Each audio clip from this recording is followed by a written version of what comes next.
Okay, let's unpack this. We're doing a deep dive today into something I think, well, pretty much everyone runs into when they're trying to, get something done, like Hmm. hitting the gym or maybe finishing a big project, or even just like sticking to a simple to-do list. Yeah, definitely. They've got this source material here, and it really digs into that classic tension, discipline versus motivation. Oh, yeah. That's a big one. It's that whole feeling, isn't it? Uh, Waiting around for like the right mood to hit before you actually do the thing. exactly. Waiting to feel motivated. The source material kind of jumps right into that very human thing we do. Yeah, like waiting to feel psyched about going to the gym or, I don't know, finally cleaning out the garage or hitting the books. Right. And what's interesting right off the bat is how this source just draws a really clear line. No messing around. It does. It paints motivation as well, almost like an unpredictable friend. Yeah. You know, a spark, maybe. My spark, yeah. It can get things started, sure. But it's all tied up with emotions, excitement, inspiration, stuff that, well, isn't always there when you actually need it. Kind of flaky, maybe? Yeah, maybe a bit flaky. And then on the other side, you've got discipline. The source talks about discipline like it's the steady engine. Right. The reliable one. It's not about how you're feeling. It's just about the action, the routine. It's about, showing up whether you feel like it or not. So our mission here, really, is to take apart the source's argument. See how it defines these two things, how it contrasts them. Look at the examples it uses too. Exactly. And figure out, based on this material, which one it says actually, drives results consistently over time. It's about giving you, listening in, a shortcut to understanding this whole dynamic straight from the source. And it doesn't hang about. It goes straight into a really practical example, the gym. Ah, the classic. Yeah. Yeah. Think about gyms in like January, packed, right? Totally. New Year's resolutions everywhere. Exactly. Everyone's running on motivation, high energy, excitement, new goals. The source points to that and says, see, that's motivation. But fast forward a bit. February, March, April. Uh-huh. Where did everyone go? Right.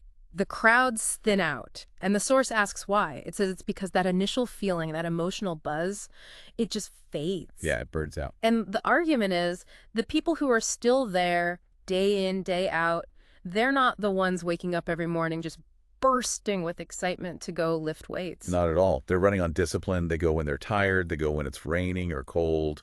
They go even when, honestly, they'd probably rather stay in bed. So the source is saying discipline is like the system you build, the thing that drags you there, even when motivation has totally checked out. Precisely. It gets you there when the feeling isn't there. It's kind of like motivation gives you the matchstick to start a fire, Okay, yeah. but discipline is the act of chopping the wood, stacking it, adding logs piece by piece to keep that fire burning long after the match has gone out. That's a good way to put it.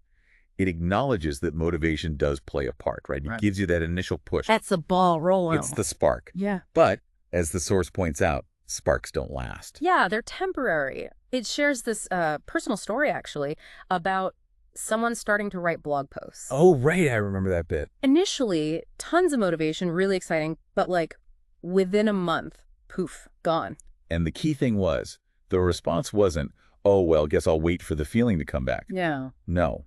The approach was pure discipline. Set a rule. 1 hour every morning dedicated to writing. No excuses. Didn't matter if you felt inspired or totally blank. To do it. Just do it. And that system, that discipline, the material says, led to like over 100 articles in a year. Not because they felt like it every day, but because they just did the work consistently. So you can see the case building here. Discipline isn't just about pushing through when you lack motivation. It's actually the thing that keeps you going after the initial motivation inevitably fades. It's the steady engine, yeah, not the variable spark. And then it takes this idea and looks at students. Right. Contrast the student who kind of waits until they feel like studying. Which usually means what? Panic studying the night before an exam. Uh-huh, yeah, exactly. Cramming fueled by last-minute panic, which, let's be honest, isn't great for actually learning anything long-term, Definitely not. versus the other student, the one who, say, blocks out 7 p.m. to 9 p.m. every evening, treats it like a job, a scheduled task. Rain or shine? Pretty much. The source basically asks, okay, who do you think does better consistently over the long haul? It's got to be the disciplined one, right?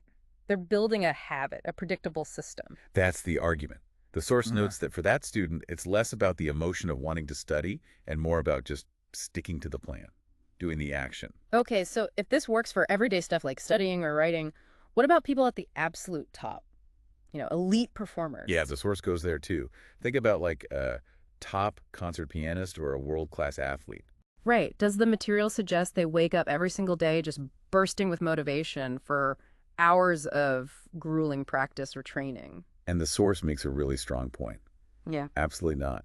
It argues their incredible consistency, those insane routines, they aren't just fueled by passion bubbling up fresh every morning. There's more to it. Much more. Yeah. It's built on a foundation of, well, immense discipline, showing up day after day, even when they're sore or tired or just plain uninspired. That consistency, the source argues it's not just about showing up, is it? It's like the bedrock of mastery. Exactly. It's all that unseen work, the stuff that happens when nobody's watching.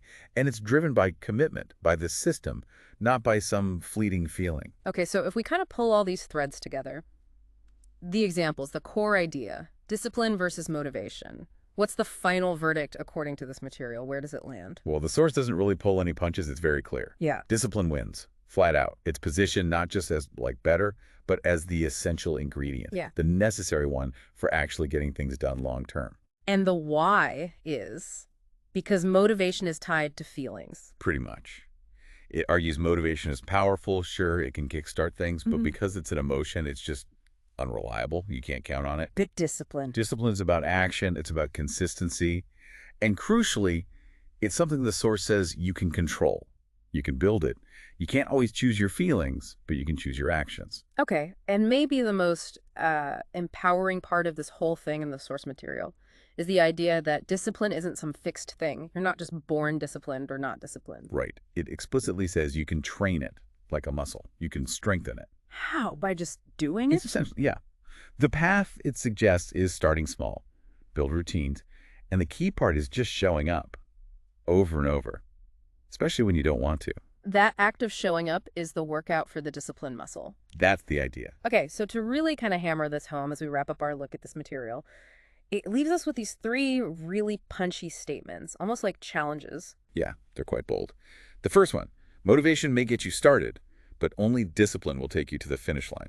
Oof. Yeah.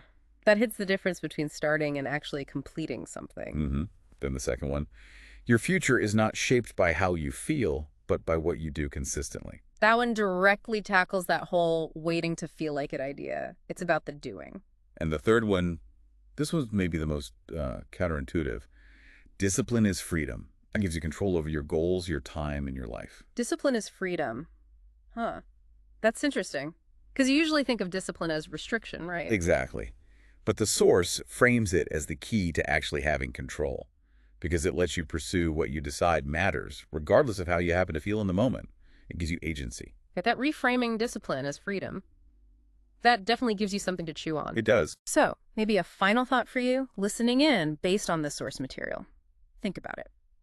Where's maybe just one small area, just one thing in your life where you tend to wait for motivation? Maybe it's, I don't know, tidying up for 10 minutes or making that phone call or whatever. What might happen if instead of waiting, you focused on just applying a tiny bit of discipline there, building a super simple routine, just showing up for that one small thing consistently? What could that unlock? Yeah, what could that consistency build? Because the core message from this source is pretty stark, really. Show up. Take the action, especially when you don't feel like it. Because that, according to this material, that's the real path. That's how growth happens. That's how you achieve things. Yeah.